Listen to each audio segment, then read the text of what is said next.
Today we have a special guest, Debra Atkinson. She is a menopause fitness expert, and she's a best-selling author of 2 books, You Still Got It, Girl, and Hot Not Bothered. Like, I'm loving these titles. She's also the host of the Flipping 50 podcast, which is where we met because I was a guest on her podcast. Please check out her podcast. It's amazing.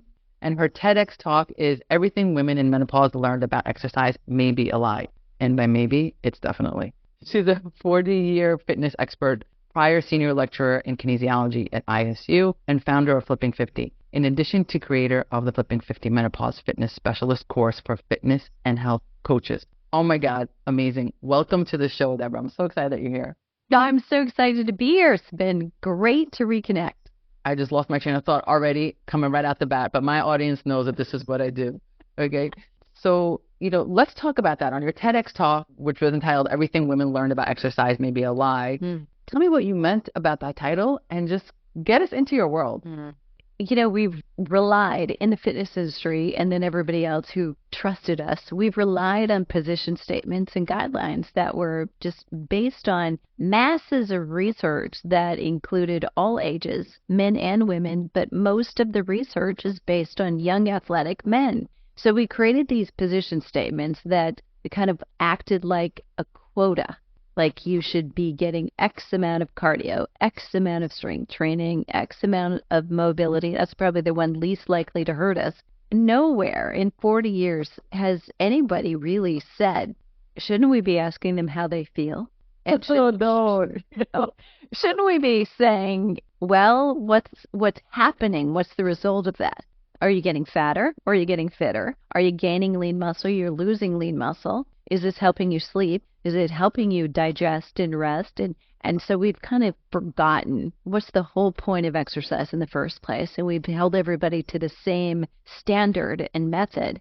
And we now know, I didn't know till 11 years ago, right? And 40 years into this, but I was 30 into it and realized, oh my gosh, only 39% of all the sports medicine exercise research out there features females at all. And then every female, if she's 17 and she's in volleyball, or she's 27, doesn't want to get pregnant, she's 28 and does but can't, she's, prenatal, she's postnatal, she's perimenopausal, postmenopausal, every one of those demands a unique exercise prescription. And we're not getting it. We're just saying everybody should do X. And who's that for? And a trainer will say, well, everybody. I serve everybody. Yeah. I'm like, stop saying that. Please don't say that. Yeah. Oh my God, I love that. It's funny because you're really saying that on fitness, and I say that with eating, right? Like I tell my clients, like, listen, if you want weight loss, sure, we could talk about weight loss, but like, who cares about the weight loss? Like, what are you eating for your inflammation? Like, how are you feeling, right? And I tell my clients, like, you could eat 2 Snickers bars a day and lose weight, but what have you done for your health? Nothing.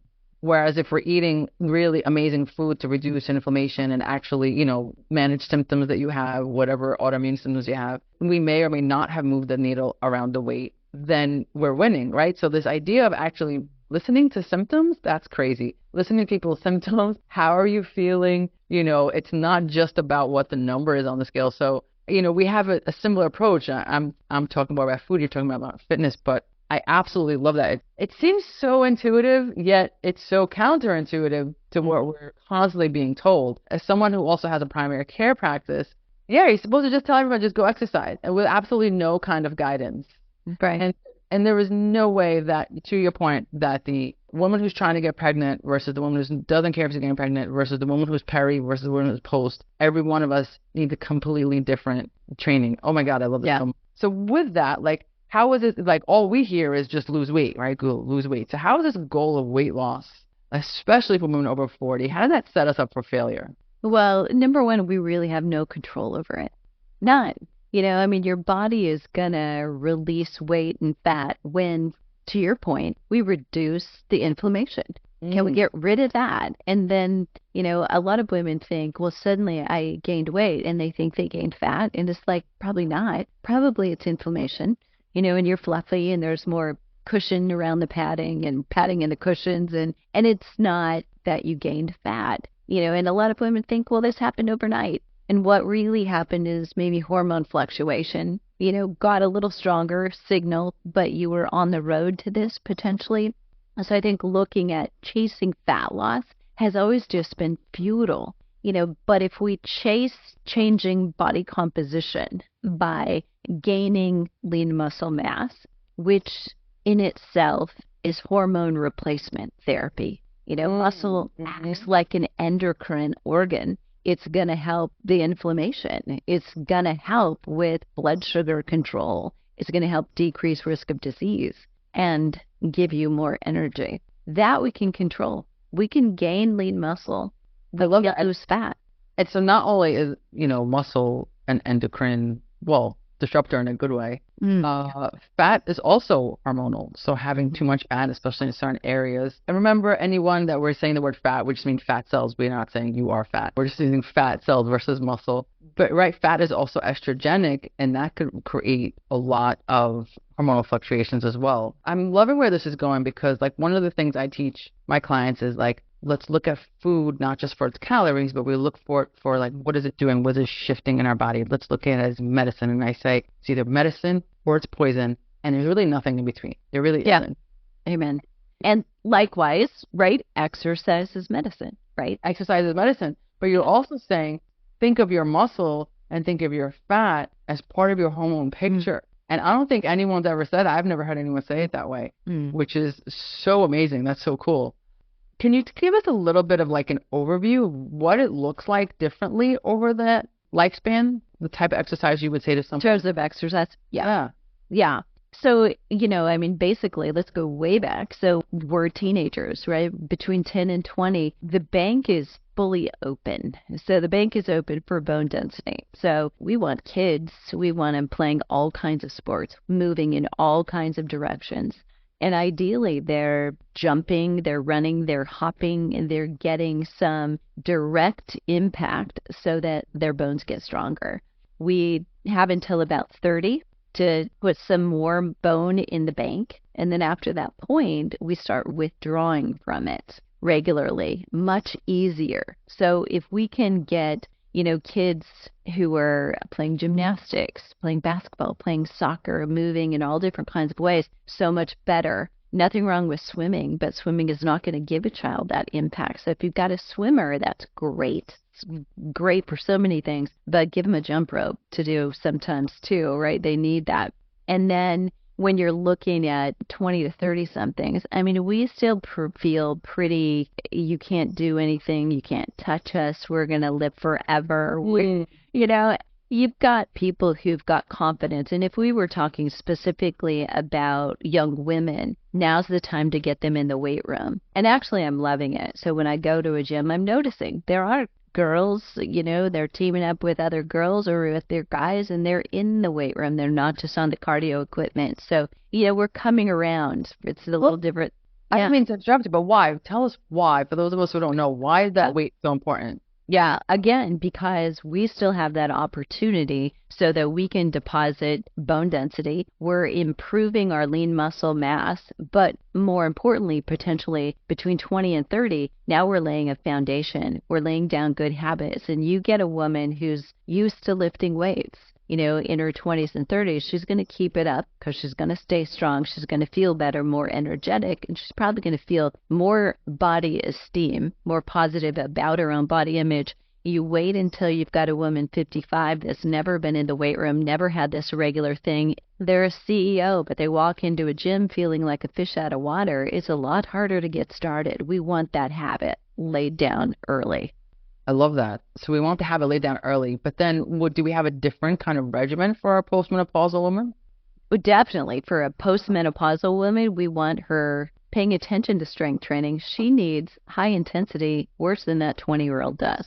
She needs a little higher serving of protein. I think it's so funny. Women are, they give up their power and I'm going to serve others. And you watch a woman set a plate of burgers down and she's going to wait until everybody else has her. Says, no, you stab that big one. You need it more than they do. You go get that, girl, right? We need to say, look, that teenager is naturally going to have more muscle. He doesn't need it quite as much as you do. You're at a greater loss or risk of loss for it. So we've got to start potentially on a more conservative side, especially if you've got a woman who hasn't been in the gym for a while. But we don't need chair aerobics. We don't need water aerobics with some crazy hat on your head and a noodle in your hand. If you love it, great, but you got to get some surf and turf in. You got to get out of the water onto the weight training.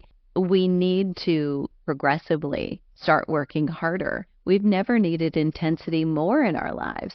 When you're a woman in your 50s, turn around and look behind you. You've done hard things. Weight training is, relatively hard, but, we've done much harder things in our lives. So you're going to pick up weights. You're going to put them back down. You get to rest in between. This is not a hard thing, but it's a lot easier than getting sick.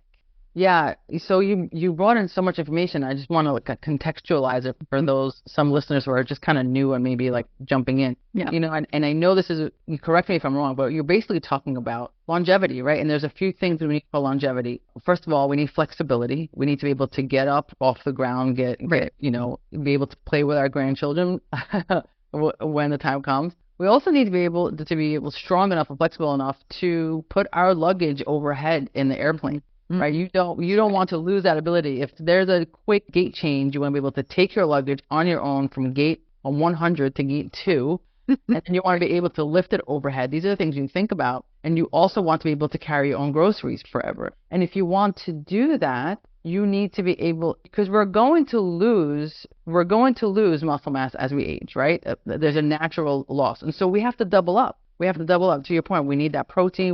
So when we're talking about protein and muscle mass, I don't want anyone out there to be like, well, I don't want to be really big. No, we're just trying to keep you where you are right now. Mm-hmm. We're not trying to get you big. We want to make sure you don't lose more. Mm-hmm. So you need the flexibility, you need that strength. And that weight training is also for bone. And I would love for you to tell us a little bit about osteoporosis and osteopenia if you can. Yeah.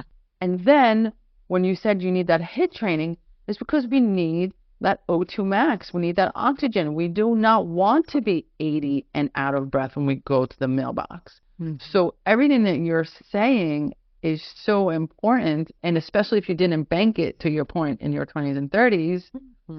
you really have to, if you didn't, it's like I liken health to money. If you didn't save in your 20s and 30s, you got to double up on your savings right now. So I love that. Yeah.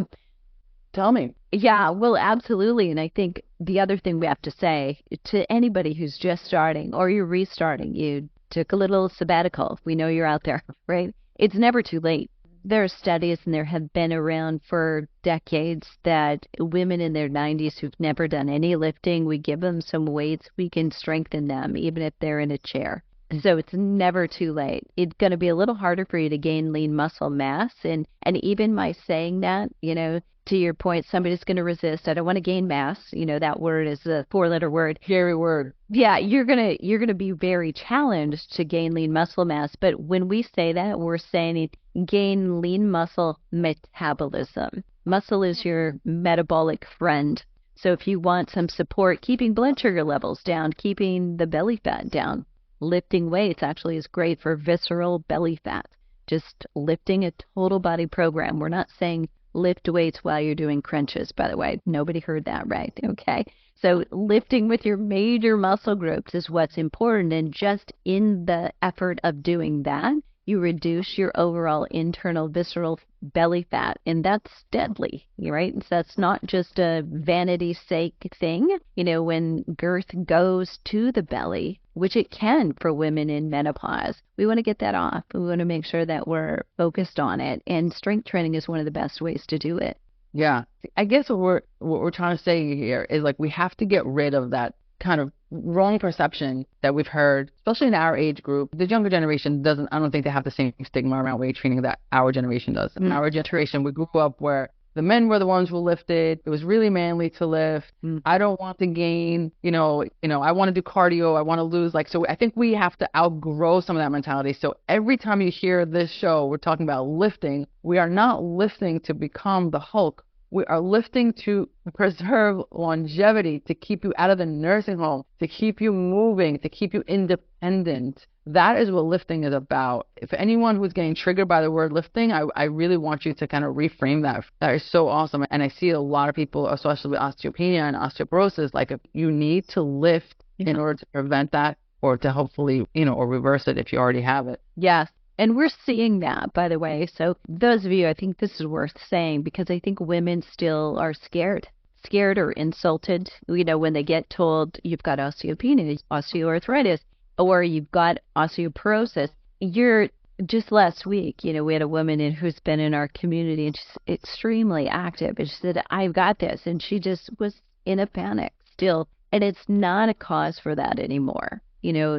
30 years ago, it was. We kind of thought, well, we're bubble wrap you. Don't do this. Don't move. Don't step off the curb wrong. That could go bad for you. And we're not so conservative. Some of the studies, the research for postmenopausal women with osteoporosis specifically is high intensity. So we're having heavy weights, low repetitions like 5, and we're having them do high impact exercise, not day one. But over the course of these 12 and 18-month studies, we're slowly, progressively moving them up. Well, the great news is the injury rate hasn't gone up compared to any other study. Adherence level is really good. And interestingly enough, the researchers comment on this, that women seem to really enjoy the high intensity.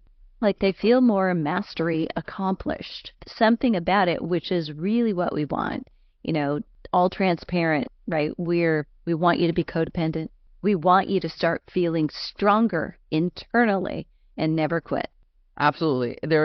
We want you addicted to this.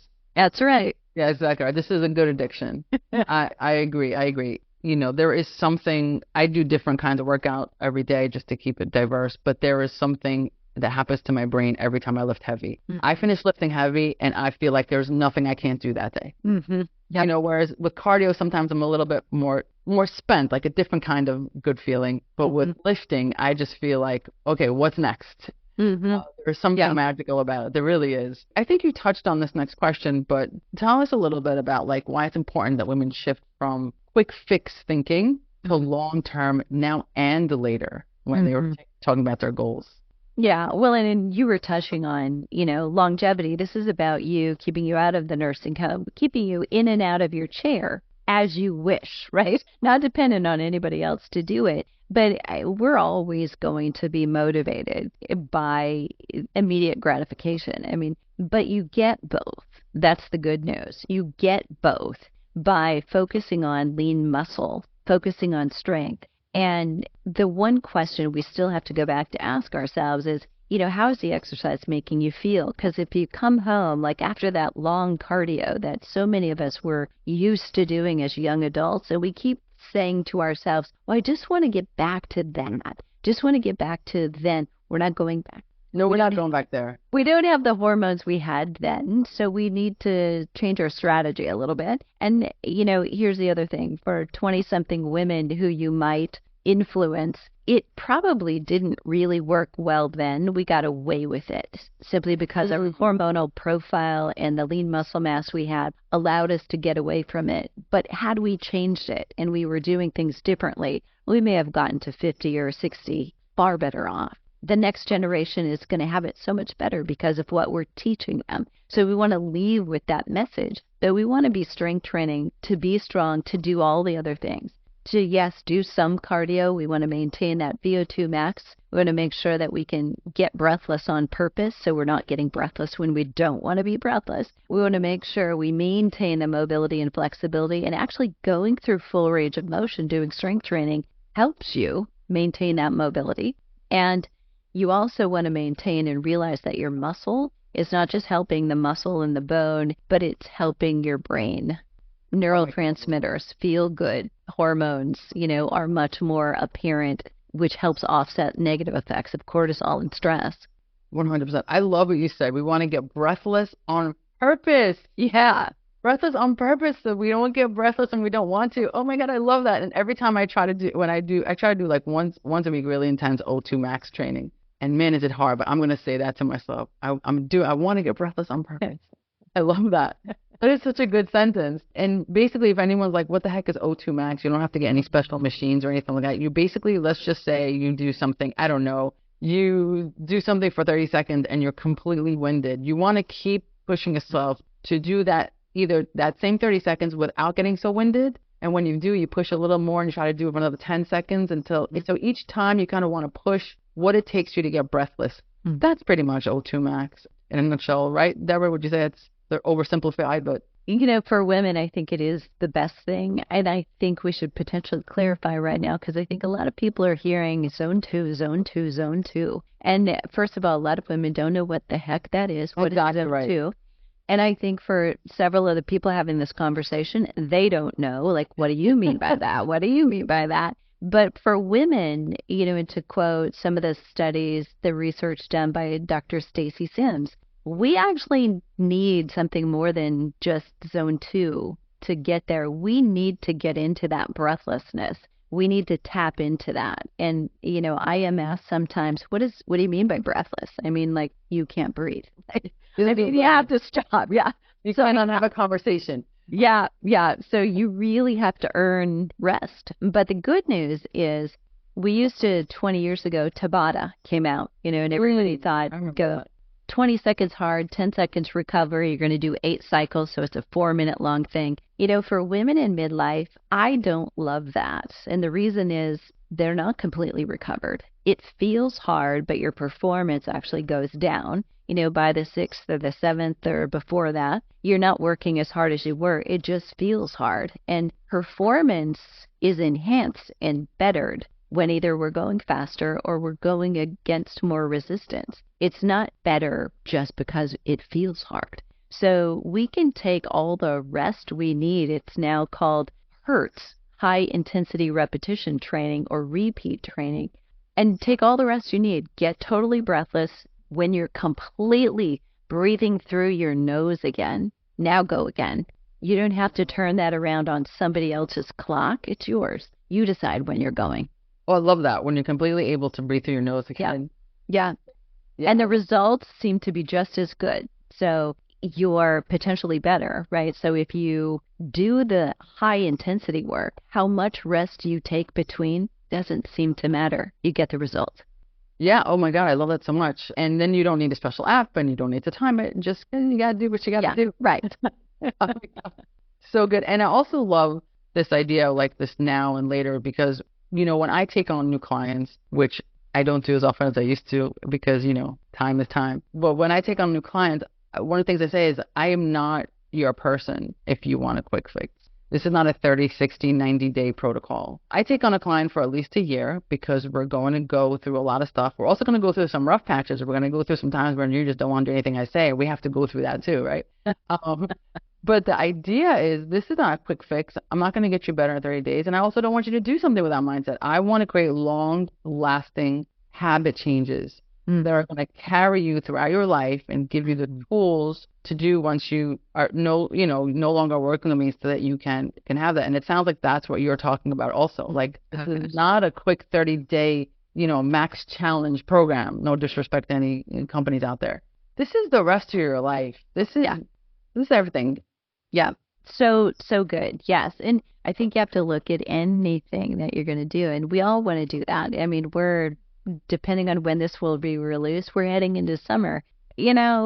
People who are going to be putting on shorts or going sleeveless, and think I got to do something really fast, or the wedding is and I got to get ready for that. I mean, what about the marriage? Like, let's get ready for that. It's a longer thing than that. And absolutely, you don't want to start something that, number one, makes you feel miserable while you're doing it. And so many programs do. Preach. You're not going to feel great at the end of a program that makes you feel miserable while you're doing it. You're never going to want to do it again. Yeah. I just got off with a client who's relatively new, and she's like, I'm starving. I was like, whoa, we're doing this. You're not supposed to be hungry. I don't want you hungry. Like, let's think it. We had to like coach her through that. But I don't want you miserable. That's not going to work out. That's not going to last, And it's so funny that you mentioned the wedding. I work with a personal trainer, and she says if somebody calls her and says that they're trying to get ready for a wedding, she does not take them on. She's like, that's not my type of client. That is not right, because it's a whole mindset. So interesting you said that. So speaking of trainers and health coaches, and we have more trainers and health coaches than we ever did in history. Why aren't more people? And I'm saying in shape. I mean that loosely. I don't want anyone. This is not like a body image issue, but when I say in shape, I mean, in terms of their health, everything we just talked about, sort of strength and O2. Why aren't more people in shape? And why do you think obesity numbers are still so staggering? Wow. Well, you waited to ask the loaded questions until the end. Okay, that's how we're going to roll. Well, I'm easing us into it, yeah. I think the message still today that the fitness industry is sending is very mixed. There's more trainers and health coaches than ever, meaning we have a lot longer, wider continuum. And that means we have more that are not so good and more that are still sending the message. Pain is weakness leaving the body. No pain, no gain. It's going to be hard. We keep telling people it's going to be hard. They're going to have to work hard, and the truth is, I mean, you could do a quality workout in 10 minutes, and will 2 or 3 minutes of that be hard? Yes, but you're going to have the choice of putting that weight down when you're done. You're going to be just fine. I think we paint a picture where it's complicated, where it's hard, where you're going to have to really suffer. Couldn't be further from the truth. If more people would start walking regularly, and just begin something on a regular, consistent basis, we'd be better off. And again, total transparency, once you begin feeling better, a client of mine said it once, feeling good feels good. Why would I ever want to stop this? And you want then the next thing. Voluntarily. Nobody has to pull you toward it. So I think that's one reason. And I also think there are a lot of coaches and trainers who are actually not making any money. They're not working with people. So, shout out to the good ones who really are also learning how to market themselves, because the world does need you, but we need you to have a better message. One that's inclusive, not exclusive. Not that this is an extreme thing, but this is for life. I love that. So you're saying that one of the reasons it's happening is because the messaging is so off-putting that people are not approaching it, right? Is that what I'm hearing you say? Exactly. Yeah, and that makes sense because when I coach, I try not to even say the word exercise, honestly. I say the word movement. Yes. Right? And movement is different. I have some people, if I could really just get them around the block, that's amazing. And that could be our goal, and that's your movement. And some people, right, obviously are at a different level. Does not have to be this level 20, no pain, no gain situation. Everyone's at a different level, at your comfort level. I think that's so important. And also timing, like it can be 10 minutes. Like my wife works from home, so what she does is like every hour and a half, she does something for 5 to 10 minutes. And then by the end of the day, she's got an hour and a half of exercise in just by doing that a little bit at a time. So there's different ways of getting there. Like if you have the ability to do a full hour in the morning, great. But if you don't, there's a way. So I love that. I never considered that the messaging could be so off-putting and scary to women. That's a very interesting insight. Oh my God. Yeah, and I think that we also, we wait until it gets so bad, right? And then we want it right away. So we end up hurting ourselves. We're part of our own worst enemy there as well. But to your point, exercise snacks are so very good. And when you said, by the end of the day, she's got, an hour of exercise. And for a woman who's watching and she's thinking, well, I can do 45 minutes at a time. If your goal, like your priority, is to improve your blood sugar levels, maybe you would need to focus on that visceral belly fat. Breaking up sedentary time is actually even more beneficial at doing that than one long walk and then sitting the rest of the day. So it's an interesting, think about it. What you thought might be the best may not. Exercise snack? I never heard of this term. These 2 terms I got today. Exercise snacks, like little 5 minutes as snacks. I never thought of them as snacks. I love that word. Yeah. I'm going to start using that. I'm stealing that, Debra. You are, Debra. But I love that. Oh my God, exercise snacks. Everyone, from now on, we're not snacking, we're exercise snacking. I love this. So if you, I think that is your best advice. But if you had to give your best advice to women about being in the best shape of their lives in their second half of life, in a way that's manageable and easy, what would that look like? Yeah, well, I'm going to always come back to strength training, finding a way to do resistance training for yourself. I'm a big proponent of strength with weights, so dumbbells, some kind of shape of a weight or an object that you're picking up, because it's like the dog food, it's like the dog, the baby, the things you're going to Yeah, pick up. the case. Not a lover of tubes and bands, and simply it's the elastic properties change on us, and so you don't get the resistance throughout the muscle the way you want to. I know that's counter to some people, and they love bands and they travel really well, but just floating that out there. But the other thing I want to hit on is, what if you weren't thinking about the exercise as much as you were putting a bucket list item on your calendar? Like it's a hike in the Grand Canyon, or it's we want to go paddleboarding or canoeing in the Boundary Waters. Now you've got something to get ready for, to be strong for, and it changes it from being just, I've got to start exercising, to I want to be able to do this because it's going to be so much fun and I want to enjoy it. I want to be strong when I'm doing it. I think it changes things. I would love to see more people just, not putting that thing off to someday, but starting to do it right now, or thinking about what would make this so fun if now I had this motivating goal to get ready for. I love that. And I mean, the goals that you chose were very like nature-ish. And there's some of us like me that are really nature-ish. So I'm gonna say, don't let that, because I do not want to go whitewater rafting. Okay. But to me, I'd be like, I want to be able to dance all night at my daughter's wedding. Okay, right? Great. Right? So I'm not worried about what I look like in a dress. P.S. I don't wear dresses. But I want to not get breathless the whole night, right? So your goals don't have to be Grand Canyon. Your goals could, because I love the idea of setting goals. Your goals like, I want to dance at my granddaughter's wedding. I want to play with my grandkids in the playground. I want to be able to travel and carry my own stuff, right? So whatever that bucket list is for you, because as soon as I hear Grand Canyon, I'm thinking bugs and heights, and I'm out. I'm very, very urban. I'm an urban girl. Too hot for bugs. Yeah, but that's okay. See? I don't even know that. That's how urban I am. I don't even know that. So, and anyone who's like with me knows that that's my thing. So I want to make sure our bucket list include for our city dwellers. They don't have to include the Grand Canyon, but the concept is still wonderful. Like, think of your bucket list, what you want to do. Right? We do that with money all the time. Like, I want to have, I don't know, my mortgage paid off. I want to have my car paid off. And then we kind of work towards that. I want to have my credit card paid off.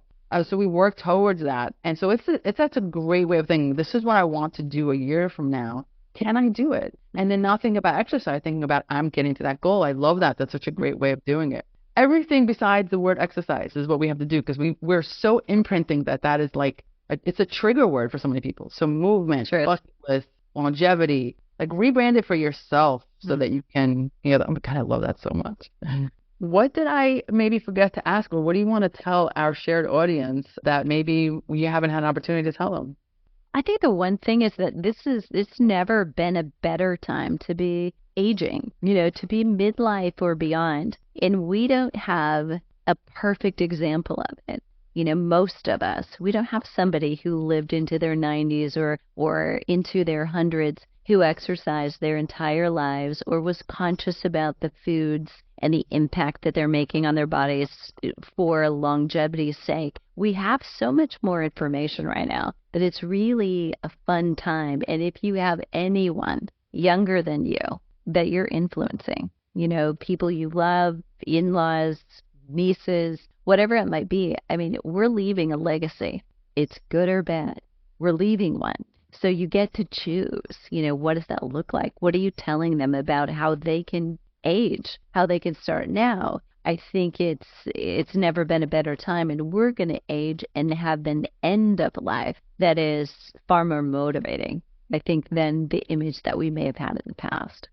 That is so important what you just said, because, as someone who's in medicine, if we have not studied women postmenopausally enough, because this is the first generation that's not only living longer, but we are doing shit at this age, right? We are doing stuff like, our parents did not do this. We're like at the height of our career. We're at the height of like, we're on our second or third, like some of us on our first relationship, but some of us our second or third relationship. It's like where we're traveling. Like there's so much happening at this point of life. And so even medicine hasn't caught up. Like even the idea of like hormones, of bioidentical hormones, like they're just getting there now, because they never considered the woman past this age, really. Like she was just supposed to go out to pasture. So you're right. It is such a good time for this generation to be alive. We are the trailblazers for generations to come of what life at this age and beyond looks like. I'm so glad you said that because we really are trailblazers. This is amazing. Yeah, we absolutely are. We absolutely are. So to everyone here, I need you to go on Amazon and get these 2 books. You Still Got It, Girl, and Hot Not Bothered.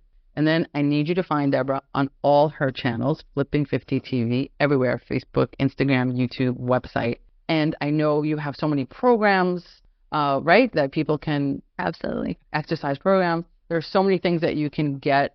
I love that. And for my game changers out there, consider doing this because that is not something that I advise my clients to do. This would be great for them to come to I don't give them the specific advice. I'm more about nutrition and supplement. So it'd be great for them to hop over from the new method over to Flipping 50 and get what you need. I am so excited you're here. Thank you so much that you were here.